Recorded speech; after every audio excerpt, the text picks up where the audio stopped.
자, 반갑습니다. 11월 30일 적풍에 돌아온 증시 풍향계입니다. 제가 최근에 코로나 때문에 좀 컨디션이 안 좋았다가 최근에 다시 또 회복이 되면서 다시 또 유튜브 올리게 됐습니다. 오랜만이죠? 자, 오늘 이제 11월의 마지막 거래일이었었는데요. 오늘 시장이 스타트는 좀 별로였지만 끝날 때는 굉장히 좋게 마무리가 됐습니다. 특히 이제 외국인들이 많이 사줘서 오늘 뭐 삼성전자, LG에너지솔루션, 또 뭐 자동차, 배터리, 또 일부 네옴시티 정말 많은 종목들이 올라가는 하루였었고, 만약에 개인들이 많이 샀으면 소수 테마주들만 많이 올라가는 날이 될 수 있었는데 오늘은 수급도 굉장히 좋았던 그런 이제 하루였었어요. 자, 이제 요즘 신용잔고가 다시 또 늘고 있는데요. 신용잔고가 늘고 있다는 거는 시장이 얼마든지 또 위아래로 출렁거릴 수 있다는 뜻이죠. 우리가 예전에 최근에 방송했을 때 막 이제 16조 원대를 말씀을 드렸었는데, 보시면 16조에서 지금 17조 원대로 넘어선 지가 좀 됐습니다. 증시가 최근 좀 올라가다 보니까 그 가운데서 신용 물량이 많이 들어오고 있는데, 지금 코스닥의 물량은 별 차이가 없어요. 코스닥은 계속해서 요거 이제 780만, 800만 요 수치를 계속 유지하고 있는데, 코스닥에 들어오는 신용 물량은 대부분 다 단타로 소진되고 있다고 보시면 돼요. 그죠? 특정 수치를 넘어가지 않으니까. 근데 유가증권 시장을 보게 되면 계속 늘고 있어요. 쭉 주기적으로 상승세를 좀 띠고 있죠. 그래서 현재 들어오는 이 신용 물량은 코스닥의 어떤 단타 물량들은 아니고 대형주들, 시총 상위주들 이런 것들에 들어가는 물량이라 보시면 될 것 같아요. 그래서 요즘 대형주들도 분위기들이 많이 이제 좋다라고 보시면 되겠고, 대형주들은 보통 신용거래가 많이 되니까 그럴 수도 있다고 생각합니다. 아무튼 신용거래가 늘고 있다는 거 참고하시고요. 다음으로는 이제 우리 지수가 이제 어떻게 가고 있나 그 부분들을 좀 봐야 할 것 같은데, 우리 지수가 이번에 이제 좀 올라가면서 코스닥보다는 코스피가 조금 더 강한 모습인 것 같죠? 최근 이제 9월 말 바닥 찍고, 제가 방송을 통해서 9월보다는 10월이 더 좋을 것이고 10월보다는 11월이 더 좋을 것이다, 이런 말씀을 좀 드리고 있는데 실제로 그렇게 가고 있어요. 아직 체감이 안 되시는 종목도 있을 겁니다. 시장이 올라가는데 좀 대형주 위주로 올라가는 모습이 있어서 코스닥 중소형주는 아직은 못 따라가는 것도 있는데, 저는 시간 문제라고 봐요. 일단 대형주가 먼저 뚫어놓고 중소형주가 가는 그런 순환매가 올 연말에 있을 것 같습니다. 자, 다음은 이제 오늘 장중에 상한가 간 종목들인데, 테마주들이라고 하기에는 이제 전기차 쪽, 대성하이텍, 그리고 SATENG라는 2차 전지주들이 올라갔어요. 오늘의 일정 중에 미국의 IRA 관련된 그런 회의가 있었는데, 그것 때문에 올랐다고 볼 수도 있고, 아까 이제 오늘 시장을 이끌었던 게 이제 외국인들인데, 외국인이 자동차, 배터리, 그리고 이제 반도체 이런 것들을 많이 사면서 그래서 좀 올라간 부분들도 있다고 봐요. 참고로 이 종목들은 다 이제 소형주들이고 바닥에서 막 이제 급등했던 종목이기 때문에 조정 시 계속해서 좀 관심을 가져야 되는 종목들이라고 생각을 합니다. 여기 이제 포스코 스틸리온 같은 경우는 포스코 쪽에서 민노총 금속노조를 탈퇴를 추진한다, 지금 투표가 있는 상황인데요. 금속노조에서 반대를 좀 하게 되면서 이제 최근에 이제 금속노조 탈퇴에 대한 이제 재투표를 들어간다고 합니다. 그래서 이제 노조 얘기가 요즘 파업으로 좀 연결이 되다 보니까 거기서 이제 탈피하려는 모습들이 시장에서는 굉장히 긍정적으로 받아들여졌던 것 같고요. 꼭 포스코 스틸리온뿐만 아니라 그냥 포스코 ICT, 그리고 포스코라는 이름이 들어간 기업들은 오늘 전부 다 급등을 좀 했습니다. 근데 요게 지금 우리 정부에서 최근에 신경을 많이 쓰고 있는 거죠. 정부에서 다시 이제 일터로 복귀하라는 명령을 내리긴 했는데 굉장히 뭐 강하게 대치하고 있는 상황입니다. 근데 이거는 제가 볼 때 오래 갈 테마 같지는 않아요. 좀 약간 단기 테마로 저는 생각을 하고 있어요. 그리고 이제 네옴시티 관련한 내용, 특히 사우디 쪽 내용은 올 연말까지는 계속 보셔야 합니다. 기존에 원래 원조 종목이었던 한미글로벌 같은 종목이 좀 주춤하지만 새로운 네옴시티, 새로운 사우디 관련주가 계속 나오고 있어요. 그래서 오늘 동부건설 쪽에서 수주 잔고가 굉장히 많이 쌓여 있어서 무려 뭐 7년간의 수주 잔고가 쌓여 있대요. 그래서 이제 올라갔는데, 동부건설이 올라가는 것보다 동부건설 우선주가 더 많이 올라가는 상한가를 가는 모습이었고, 이제 같은 재료가 있으면 우선주가 더 가벼우니까 요즘에 이제 이런 걸 선택을 해서 이쪽이 더 가볍고 상승폭이 크기 때문에 보통주의 재료를 가지고 우선주가 올라가는 일이 최근에 많이 보이고 있어요. 코오롱 글로벌도 오늘 오르긴 올랐습니다. 근데 코오롱 글로벌은 많이 오르는 건 아니고 약간 윗꼬리를 달고 떨어지는 모습이었는데, 역시 그보다 규모가 작은 코오롱 글로벌 우선주는 네옴시티 관련주로 오늘 이제 급등하는 모습이 나왔어요. 자, 그래서 이제 이런 종목들이 오늘 이제 상한가에 들어갔고, 약간 이제 테마성 종목들이 좀 보이는데, 그 가운데서 이제 전기차나 배터리 같은 이런 것들이 올라간다는 걸 지금 시장은 어느 한쪽으로 치우쳤다기보다는 대형주나 우량주로도 수익을 낼 수 있고 또 테마주로도 벌 수 있는 돈들이 지금 여기저기 잘 들어가고 있는 그런 굉장히 좋은 장으로 저는 시장을 보고 있습니다. 이런 분위기가 계속 이어졌으면 좋겠어요. 자, 내일 이제 12월입니다. 1년이 정말 진짜 쏜살같이 시간이 지나가는 것 같아요. 내일은 이제 오늘 네옴시티 관련주가 올라갔던 내용 중에 하나가 아마 이것 때문에 더 올라가는 것도 있을 거예요. 한국과 사우디의 경제협력 민관추진위원회 실무지원단 회의라는 일정이 있어서 단순히 이 사우디랑 우리랑 관계가 네옴시티, 그러니까 건설 쪽으로만 엮인 게 아니라 최근에 뭐 굉장히 많은 분야의 협력을 하고 있는 상태죠. 그래서 새로운 또 사우디 관련주들이 탄생할 수 있다는 생각이 들고요. 내일 딱 하고 그냥 바로 우리 사우디랑 뭐 빠이빠이가 아니라 앞으로 이제 계속 나올 겁니다. 사우디 쪽에서 성과들은 이거는 원희룡 장관이 직접 언급을 했고 빠르면 12월 달부터 아니면 내년 1월 달부터 MOU가 아닌 실제 계약이 나올 거라고 확답을 했기 때문에 사우디 관련주는 계속해서 저는 봐야 된다고 생각해요. 자, 그리고 요거 이제 인공위성 활용 컨퍼런스라는 게 내일 일정이 있는데요. 불과 이틀 전에 우리 윤석열 대통령께서 이제 정부에서 우주항공에 대한 그런 플랜을 발표를 했죠. 앞으로 우리가 화성도 가고 달도 가고 하겠다.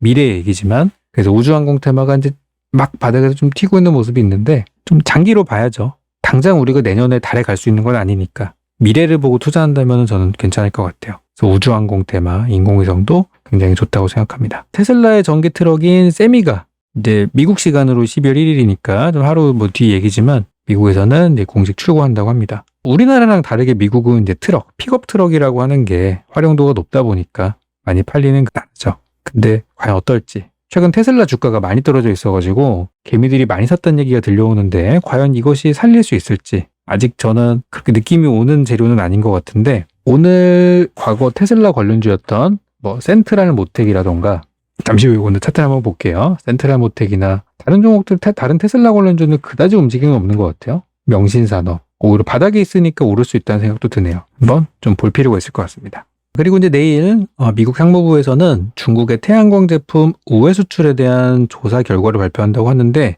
이미 수개월 전부터 아니지 수년 전이죠. 수년 전부터 조사를 한 결과가 나온다고 합니다. 이것이 이제 어떻게 영향을 미칠 거냐면은 중국이 지금 동남아 쪽이나 이렇게 이제 수출했던 그런 제품들에 대해서 뭔가 이제 불법적인 요소들을 사실 이거는 미국이 맘만 먹으면 태클을 걸 수 있는 거라고 생각하는데 그렇게 된다고 하면은 이제 관세가 매겨지게 되게 됩니다. 그러면 중국산 제품들의 관세를 매기게 되면은 한국에는 관세가 더 늘어나거나 줄거나 하는 이벤트는 없으니까 한국산 태양광 제품들이 좀 수혜가 될 수가 있겠죠.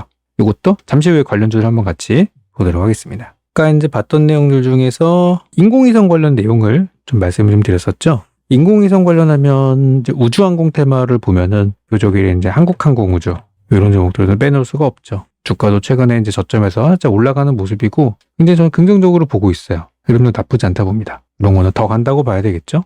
그리고 한화 에어로스페이스 이제 방산이랑 엮여서 좀 잘 갔던 부분도 있어요. 아직 나쁘지 않다고 봐요.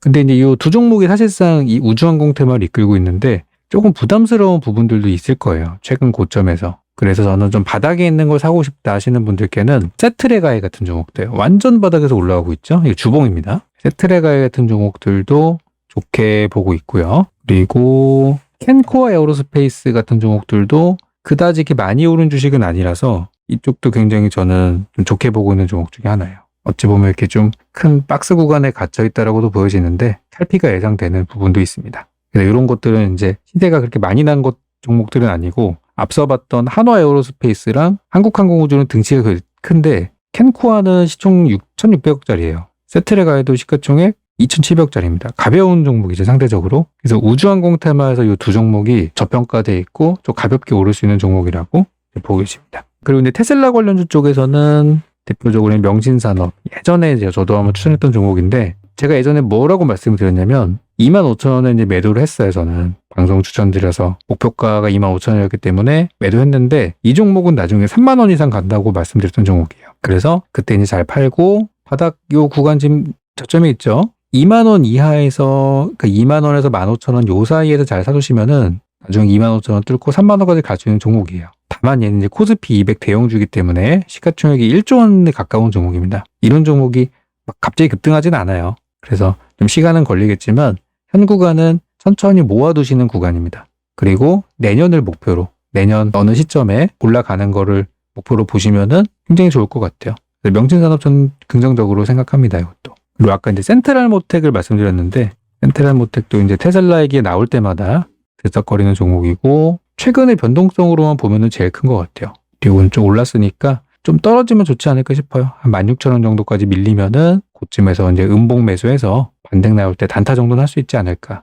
2만 원이 약간 부담스럽긴 하네요. 그러면 16,000원 부근에서 사서 뭐 19,000원, 2만 원에 판다. 이런 식으로 이제 떨어지는 걸 잡는 전략이라면 괜찮겠죠. 그리고 근데 태양광 얘기가 좀 있었죠. 태양광은 사실상 이제 한화솔루션 이런 게 이제 대장주긴 한데 좀 많이 올랐어요. 지금 보면 이제 55,000원 근처에서 약간 이제 쌍봉, 부담스러운 영역대에 있고 또 좀 덜 간 거를 좀 보면은 옛날에 잘 갔었는데 지금 못 가고 있는 거 S에너지 이런 종목들이 좀 바닥을 기고 있는데 솔직히 사놓으면 먹는 자리이긴 합니다. 뭐 S에너지 또 태양광 또 보면은 최근에 이제 신규 상장주 쪽에 이제 저스템이라는 종목이 있는데 요것도 갈 거는 같은데 요거는 약간 좀 신규주다 보니까 좀 리스크가 있어요. 예전에 드렸던 유일 에너테크 같은 종목도 요거 배터리 쪽이거든요. 근데 배터리인데 얘네도 나중에 신사업으로 태양광을 한대요. 그래서 지금 잘 가고 있는데 이런 기대도 좀 할 수 있겠고 그리고 뭐 SY가 지금은 이제 네옴시티로 가고 있지만 얘도 예전에 태양광 관련주였던 적이 있었어요. 좀 많이 올랐죠. G2파워는 원전이지만 이 종목도 태양광 관련 재료도 있습니다. 느낌 나쁘지 않죠? 금방 왠지 뜰 것 같은 자리. 좀 유명한 종목 중에서는 이제 신성ENG. 근데 다 바닥이에요. 지금 하나같이 다 요즘 신재생에너지가 미국 중간선거 전까지 올라가다가 중간선거 끝나자마자 떨어지고 있어요. 왜냐면 이번에 공화당이 좀 치고 올라왔기 때문에. 물론 공화당이 생각보다는 약했지만 그래도 이전보다는 힘이 강해진 건 맞아요. 그래서 신재생에너지가 약간 주춤하고 있는데 이럴 때 사야죠. 이럴 때. 막 난리칠 때 사면 항상 물리기 때문에 신재생에너지는 이럴 때 사는 겁니다. 신성ENG 또 예전에 잘 갔던 것들 중에 뭐 OCI 다 바닥이에요. 그리고 뭐 SDN 이런 것들 다 예전에 태양광으로 날렸던 종목들인데 하나같이 다 지금 저점에 있어요. 미국 중간선거 끝난 다음에. 근데 이건 이제 내일 있을 태양광 이슈랑 엮여가지고 또 이런 데서 바닥에서 급등이 잘 나오니까 한번 어차피 뭐 내일 재료가 있는데 내일 못 가도 태양광은 내년에라도 또 호재가 될 수 있는 부분이잖아요. 그래서 내일 가면 좋고 아니면 내년까지 장기 투자한다. 이런 전략으로 본다면은 태양광도 좋은 자리, 뭐 바닥이라고 생각이 듭니다. 자, 그리고 이제 마지막으로 보고 싶은 종목이 하나 있는데요. 예전에 이제 공개 방송에서 한번 했었었나? 다시 가져오고 있는 종목인데 유바이오로직스라는 종목입니다. 우리 어플 통해서도 제가 한번 드렸었다가 갑자기 주가가 좀 빠져가지고 이제 후속 전략을 드리게 되는 건데요. 유바이오로직스라는 종목이 저는 최근에 주가가 좀 떨어진 거에 대해서 약간 의도적인 부분들도 있다고 생각이 들어서 지금 이제 단기 바닥이라고 좀 보고 있어요. 자, 이제 하나씩 좀 설명을 좀 드려볼게요. 일단 첫 번째로 최근에 주가가 이제 왜 빠졌는가? 그 부분을 먼저 봐야 되는데 요즘 우리나라는 그렇게 확진자가 늘어나거나 하더라도 별로 신경을 잘 안 쓰죠. 우리는 완전 리오프닝이 됐어요, 벌써. 리오프닝이기 때문에 더 이상 신경 쓰지 않아요. 그래서 우리나라에서 1호 백신을 만들었던 SK바이오사이언스가 이제 더 이상 하지 않겠다. 왜냐면 약까지 나왔는데 이게 지금 사람들이 많이 안 맞는 거예요. 분명히 엄청난 돈을 들였을 텐데 지금 접종한 사람이 뭐 몇천 명밖에 안 된대요. 의미가 없는 거죠. 그래서 다시 이제 코로나 백신이 아니라 독감을 다시 만들기로 했다고 하더라고요. 그래서 요즘 이 바이오 제약 업계에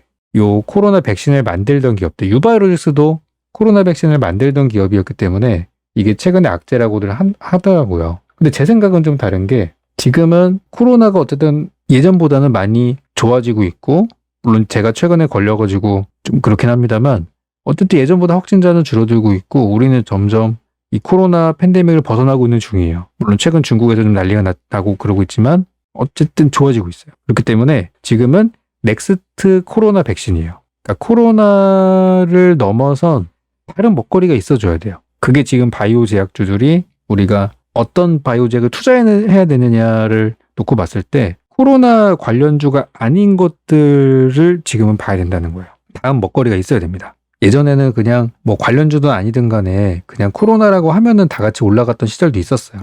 그냥 바이오주라고 하면은 그냥 올랐던 시절이 2020년도였었는데 이제는 확실한 재료를 찾아야 된다는 뜻이에요. 그리고 최근에 유바이오가 좀 내려갔던 이유 중에 하나는 이제 코스닥 150 기업이기 때문에 공매도를 칠 수가 있습니다. 이 종목은. 코스피 200, 코스닥 150, 요 기업들이 공매도가 가능한 종목들이라서 그것 때문에 전 좀 빠졌다고 생각이 들어요. 이런 악재 때문에. 나쁜 놈들이죠.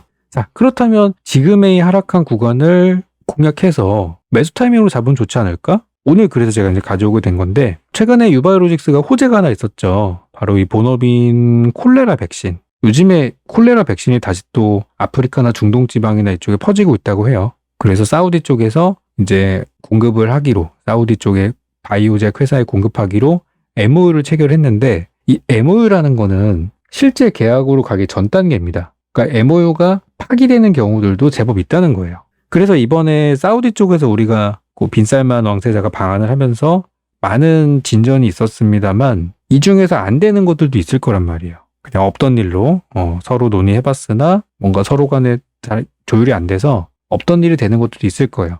근데 이건 아니에요. 이거는. 왜냐면 현재 지금 이 유바이오로직스와 이 콜레라 백신 쪽을 놓고 경쟁하던 기업이 이번에 백신 사업을 접었어요. 그래서 공공시장, 그러니까 우리 뭐 WHO라든지 또는 각국의 정부라든지 이런 공공시장 쪽에 백신을 공급하는 기업은 사실상 유바이오로직스가 유일하게 됐어요. 시장을 독점하게. 공공시장이라는 게 이 돈이 많이 되는 사업은 아닙니다만 고정 매출이 발생하는 그런 시장이라고 보시면 되겠습니다. 안정적으로 매출을 뽑아낼 수 있다는 거죠. 그래서 이번에 이제 113억 규모의 설비 투자를 들어갔어요. 공장을 이제 짓기 시작했는데 이 과정에서 이 113억의 절반 정도 되는 돈을 빌 게이츠 앤 멀린더 재단에서 투자를 받았습니다. 그래서 이런 것들도 굉장히 긍정적인 요인이라고 생각을 해요. 그래서 제가 포인트로 잡는 거는 본업이 잘 되고 있다는 거, 요거. 그리고 최근에 사우디 네옴시티 쪽 말 많이 나오죠? 사우디랑 연결고리가 있다는 거, 요거를 굉장히 저는 좋게 보고 있습니다. 두 번째로는 유바이오로직스가 지금 자회사, 사실상 이제 자회사가 된 피온바이오라는 회사가 있는데 2년 전부터 이 피온바이오의 전환서치에 투자를 계속해서 하면서 투자 규모를 늘려가고 있어요. 그래서 최근에 이 회사의 투자 지분이 한 뭐 40%가 넘어가서 사실상 경영권을 가져올 수 있는 그런 환경이 됐다고 합니다. 근데 이 피온바이오는 무슨 회사냐면 보톡스랑 필러 관련 회사예요. 우리나라가 지금 이미 이 보톡스 쪽은 미국 뚫었죠, 아시아 뚫었죠, 유럽도 다 정복을 했어요. 이제는 중동입니다. 그래서 중동에 최근에 진출하고 있다고 해요. 그래서 이번에 카타르 월드컵도 그렇고 사우디 네옴시티도 그렇고 올해 유가가 많이 올라가서 이 중동 시장에 돈이 굉장히 많아요, 지금. 그래서 네옴시티도 한다고 하는 거예요. 돈 많으니까. 그래서 중동 지방에 돈이 많으니까 다 이제 그쪽으로 시장 진출을 하는 거예요. 뭐 음식도 먹거리도 할랄 푸드 막 이런 거 막 나오잖아요. 화장품도 그렇게 해서 지금 중동 진출하고 있고, 중동이 굉장히 핫하단 말이죠. 돈이 있으니까. 그래서 이 미용 관련, K-보톡스 이쪽 이런 것들이 중동 진출하는 소식이 있어서 뭐 피온바이오가 중동에 진출한다는 얘기는 아직은 없습니다만 관련주로서 기대를 해볼 수 있겠고, 이번에 중국에서 리오프닝 호재가 좀 있었죠. 방역 규제를 좀 완화하겠다. 그런 내용이 있어서 최근 화장품부터 해서 다 올랐어요. 그리고 미용 관련주니까 같이 그런 재료도 볼 수 있다고 생각을 합니다. 그리고 마지막으로 이번에 사우디랑 MOU를 체결한 바이오제약 회사가 두 개가 있었어요. 하나는 유바이오로직스, 또 하나는 비피도라는 회사가 있었는데, 아니 비피도가 먼저 급등을 해버렸어요. 유바이오는 오히려 좀 빠지고. 차이점은 그거예요. 유바이오는 대형주다 보니까 공매도에 좀 우려가 있고, 비피도의 경우는 시가총액이 1,000억 원도 안 되는 굉장히 작은 700억 정도밖에 안 되는 기업이다 보니까 개미들의 어떤 단타 자금만으로도 움직일 수 있는 종목이었어요. 그래서 좀 올라가는 상황이었는데, 저는 사우디 관련 재료는 연말까지 보셔도 혹은 그 이상 가도 된다고 보기 때문에 지금처럼 쌀 때 사놓으면은 좋은 결과가 있을 것 같습니다. 그래서 유바이오로직스는 저는 이제 최근에 방송에서도 추천을 한번 했었는데 10,000원 이하에서 천천히 사 모으시고 9,000원을 손절가로 일단 잡았고요. 목표가는 14,000원으로 잡았는데 15,000원에서 20,000원 요 사이가 좀 매물 구간이에요. 예전에 장기 횡보하면서 막 살아난다 해서 사람들이 많이 들어갔던 거래량에 붙었던 구간이 딱 15,000원, 20,000원 구간이거든요. 언젠가는 다시 거기까지 올라가겠죠. 일단 거기가 매물이 많아 보여서 저는 그 전인 14,000원에 팔기로 이렇게 전략을 드렸으니까 참고하셔서 좋은 결과 내셨으면 좋겠습니다. 저는 그럼 다음 시간에 더 유익한 내용으로 돌아오겠습니다. 오늘도 고생 많으셨고요. 도움 되셨다면 구독, 좋아요, 또 댓글도 많이 남겨주시면은 다음 영상에 제가 또 참고해서 내용들 올려드리도록 하겠습니다. 네, 그러면 다음 시간에 뵙겠습니다. 수고 많으셨어요.